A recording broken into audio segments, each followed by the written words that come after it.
আসসালামু আলাইকুম। তো আমার এখানে কিন্তু অনেক বাজিকার পাখি ছিল। তো ইদানিং অনেকগুলো পাখি বিক্রি করে ফেলছে। তো বিক্রি করে পাখি কমাই দিছে। তো কারণ রুমের মধ্যে পাখি পালি, তো দেখা যায় অনেক চিল্লার কারণে আমার অনেক সমস্যা হয়। তার জন্য আমি অনেকগুলো পাখি বিক্রি করে দিচ্ছি, প্রায় 100 পাখি বিক্রি করে দিচ্ছি।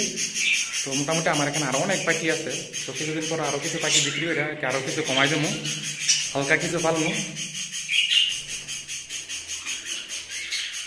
তারপর এখানে মোটামুটি কিন্তু অনেক বাচ্চা হচ্ছে। এই যে এখানে বাচ্চা আছে, মোটামুটি অনেকগুলো বাস্কের মধ্যে বাচ্চা আছে।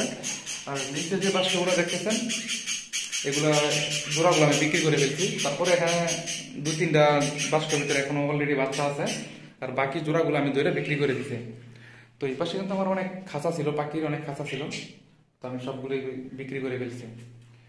তারপর ওই পাশে আছে এগুলোর মধ্যে মোটামুটি অনেকগুলো জোড়া আছে। তারপর আমার বাইরে ওই পাশেও আমার পাখি আছে।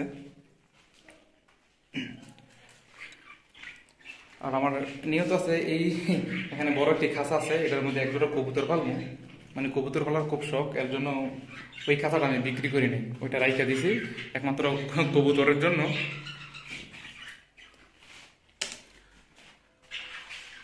পাখির পানি শেষ, পাখির পানিগুলো চেঞ্জ করে দিতে হবে। আর এখানে এক জোড়া পাখি আছে, এটা আমি আলাদাভাবে ধরে দিছি, কারণ এটা একজনে অর্ডার দিছে। তো যে অর্ডার দিছে তারে দিয়ে দেবো এই পাখির জোড়াটা, তার জন্য এটা আটকাই দিছে। তারপর এটার ভিতরে 4টা বাচ্চা আছে।